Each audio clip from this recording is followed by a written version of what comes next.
Leave us a comment down below.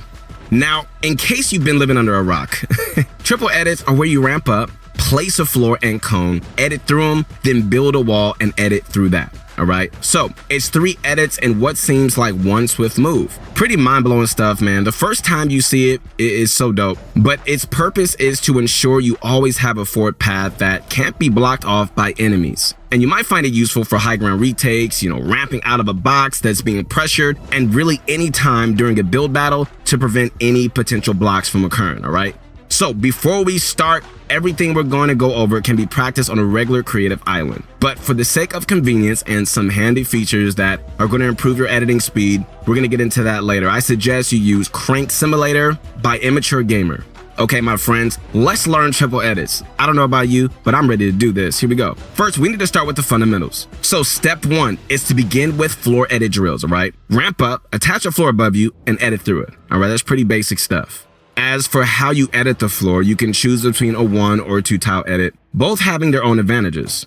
Okay, so for single tile, let's break it down. You don't have to move your crosshair at all, which can speed things up. But with 2 tiles, all right, well now you're clearing up more of the floor from your screen, which can prevent you mistakenly selecting the wrong piece. Doing a single tile might feel more comfortable, especially on a controller, but for the more consistent triple edits possible, you should practice the 2 tile edit. Train on both left and right sides, and once you feel that you can perform them without skipping a beat, you can move on.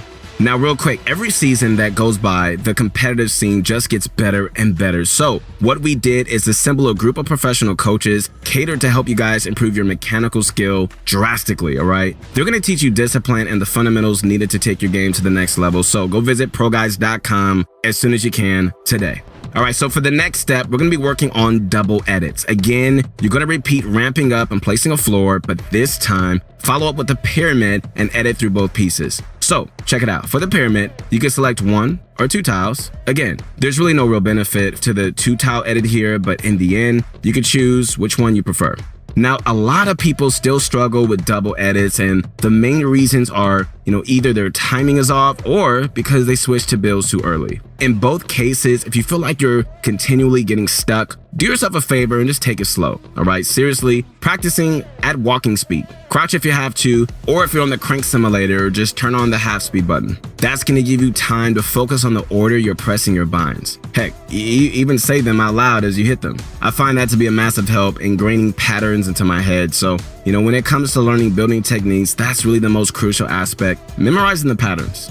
But once you feel like you've gotten double edits down at a slow pace, then that's when you can go back to normal. At a normal speed, being able to just double edit for every ramp you should place should be your goal. So like a non-stop ramp floor cone edit, ramp floor cone edit. Yes, it's tricky, but it's vital for mastering double and triple edits. So spend some time on it, guys, and when you're ready, you can move on. All right, so for the next step, my friends, did I tell you that I believe in you guys? I really do, so keep going. All right, we're gonna train the wall portion of the triple edit. Ramp up, and when you're about 1/3 of the way up your ramp, place a wall that blocks your path off. Then edit either one of the bottom corners open to go through. One huge tip for quickly performing these is to practice your crosshair placement. As you go to place the wall, you want your crosshair to already be in the spot required to start the edit. That way, it's going to be very little wasted time and your edits can be as speedy as possible. But another tip to increase your editing speed is to practice tight crosshair movements, all right? So when you go to make the edit, your crosshair should be selecting the tile at a point where it barely has to move to get to the next. That way, your crosshair is moving as little as possible and you can complete them much quicker. Anyway, these wall edits aren't too tough, so just keep practicing until you feel more comfortable doing them without fail, all right? Don't speed it up, man. Take your time. This is your journey, all right? Take your time. Be comfortable.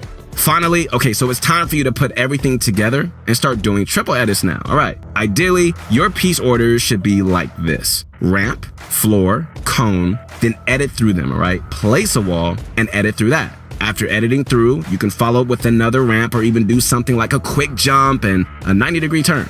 Again, make sure that you're considering your crosshair placement and movements at all times, guys. Every time you finish an edit, your crosshair should be in the spot where you're ready to perform the next. And with your floor and wall edits, remember, keep it tight and minimize your crosshair movement. These two concepts are just like your bottom presses, a part of the overall pattern you're memorizing, okay? It needs to get to the point where you don't even think about what your crosshair is doing. You should just be moving it just instinctively.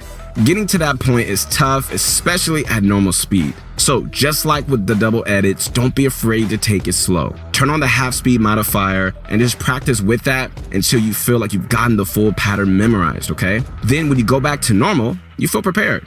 But once you think, you're somewhat consistent with triple edits, learn to chain them is the last step. It's sort of an optional step since you probably won't ever chain triple edits in a real match. But if you still like learning them, then here's a couple of tips we caught from Benji Fishy. First, he places the next ramp he's going to be climbing before placing his wall. That way, when he's done editing, it's already there waiting for him. And second, after he completes his wall edit, he immediately adjusts his crosshair up so that he can just place the next floor and cone.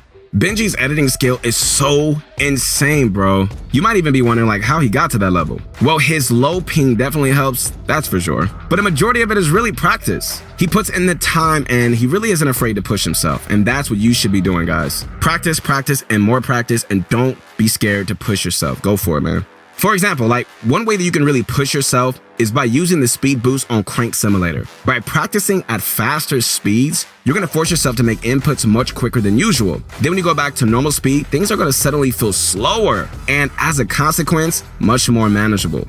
Think of it sort of, as if you were like a soccer player training with ankle weights. It's sort of like kind of like that kind of thing. I never played soccer, but I wanted to give that example. All right, on a final note, completing your first triple edit might take you 10 minutes, 1 hour, or even longer, right? But don't get discouraged, man. Like every step of the way, just know you're actually improving. That's right, you really are. Even if it might not seem like you are, you are. And if at any point you feel like you're not making progress, take a break. Have some bunch of crunch, you know what I'm saying? Maybe play a game or just get off for the night, whatever. Then come back to it when you're refreshed and ready. I got my bunch of crunch for that. All right, but if you're still having trouble, you can always talk with one of our coaches. They're all Fortnite experts and can really work with you directly to figure out what you're doing wrong and areas you need to improve on. All right, man, so to close out the video, we got a couple more bonus techniques for you. You guys ready? I'm hyped about this. Here we go. The first one doesn't really even have a name, so we'll just call it the ramp flip box in. Okay, so this move is something that we see top W tiers like Metro and, Benji Fishy do all the time. Basically,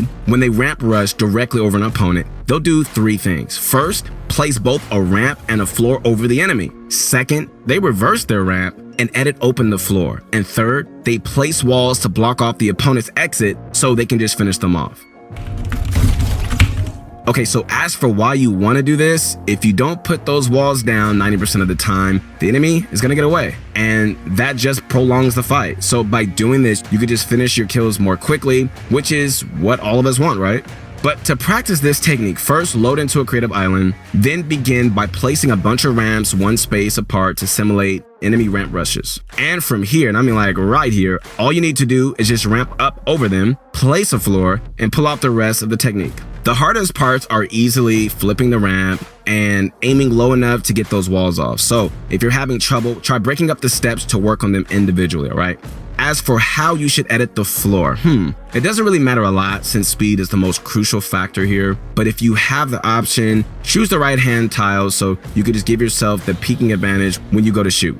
Also, just know that there is a second variation of this technique which uses a cone instead of stairs, right? This is more for in-build fights where you're not ramping over your opponent, but you're instead blocking them off from a distance. Since this variation is equally useful, you should definitely throw this into your training as well. But keep running those drills over and over until you feel like the entire process has become second nature. Then once you're in an actual game, you're gonna be able to do it for real. All right, finally guys, the last technique, here we go. I wanna show you guys a straightforward method that you can use to fully box in any opponent behind your wall. Okay, to start, you make a wall edit, preferably either a corner or a window. Then place 2 cones, one on the bottom and one on top. After that, follow up by boxing in your opponent with walls, and once those are placed, you can either just rush straight in and just go for the gunfight, or reset your wall and play it out from there. As for pulling this off, man, the mechanics required aren't really too tricky, but definitely work on your crosshair placement when building the cones. There's a sweet spot that you can position it, to place both cones super quickly too. It's right in the middle, and it really isn't too hard to figure out with practice. As for when you should use this technique, there are a couple of conditions I would look for. First, your opponent can't be looking directly at you. If they are, they're just going to shoot you as, you try to place those builds. Second, your opponent needs to be missing a significant number of pieces around themselves, all right? So, like if they don't have a ramp in their box or they're missing walls, that's when you try to use this technique. If they're fully boxed up and you feel like you can't really take advantage, then it's not going to work. Overall, this technique requires split-second decision-making to really pull off, which makes applying it the most challenging part of it, all right? So just like with everything else, spend time practicing to really get good at it. We're always asked by you guys, especially on my Insta, how to improve your piece control. These drills are definitely one way, but you also have